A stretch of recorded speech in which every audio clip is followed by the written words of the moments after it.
Of course, this provides opportunity not only to China but also to countries in this region as well, Thailand included. So how do you think that countries like Thailand and ASEAN should respond to what China is planning to do? As you mentioned, that it will focus more on the digitalization and the so-called intelligentization. So Thailand, of course, certainly will don't want to miss the boat. But how can a country like Thailand make the best use out of this situation? A very good question, Kuntep Chai. And I must say that, in Chinese, the term, the character crisis, right, Wei Ji, it composes of the first character, which is the crisis, the danger, and then the second character, which is the opportunity. So I think that, in dealing with crisis, we also have to strategize. And I mentioned earlier that China, when they're thinking about COVID-19, they have one dimension, which is to stabilize the economy, to deal with short-term effect.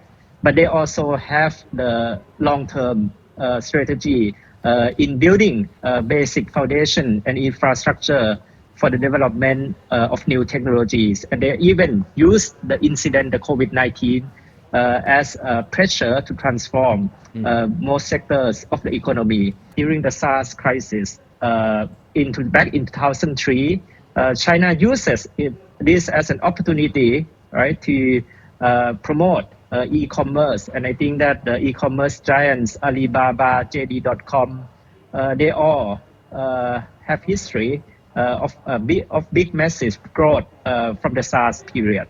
The key here is also not just to do it just during the short term or just do it through other people's platform, but how can we strategize, build our own platforms, build our own infrastructure during this crisis in order to build the long-term foundation for the use of all these technologies. You live in China for a while and you also study in the US. How do you think the position of China and the US in the world will be changed after COVID-19? This poses great challenges to the world economy in the short term. First, to the Chinese economy, I think that the external shock will be huge.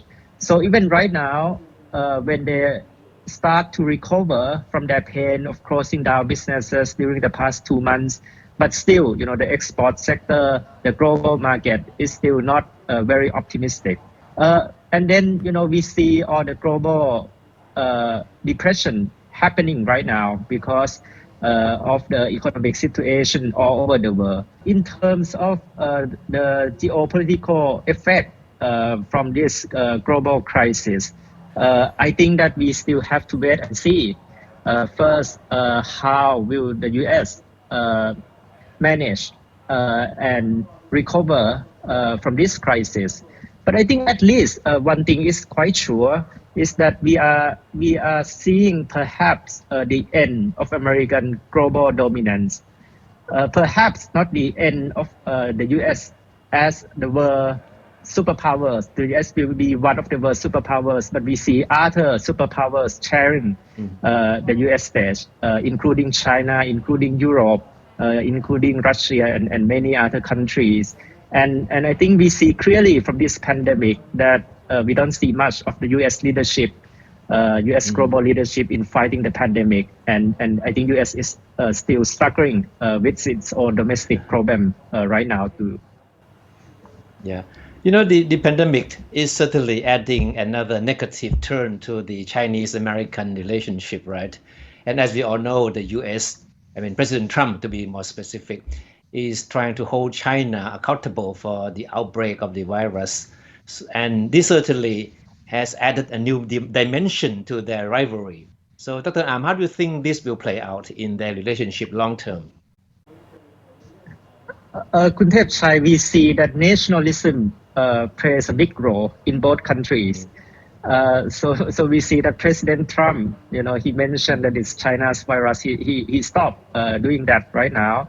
But actually, even from the Chinese side, the official in the Ministry of Foreign Affairs in China also actually posted a Twitter saying that there's a possibility that the virus came from the US. So both sides play this nationalistic card, and I think that China also emphasized to its public its success in containing the virus, and the US failure in containing the virus right now. While President Trump, also play upon this nationalistic sentiment, we will see the rise of nationalism and nationalistic sentiments in both countries, and especially in the US. The context is that the national election is coming at the end of the year. One of the Trump's strong point is his use of all these nationalistic sentiments to build upon his base. And I think that for President Xi Jinping also, to tackle domestic challenges, he also needs to play up the nationalistic card. So I think that what we see, at least in the middle term, is the rise of nationalism in both countries.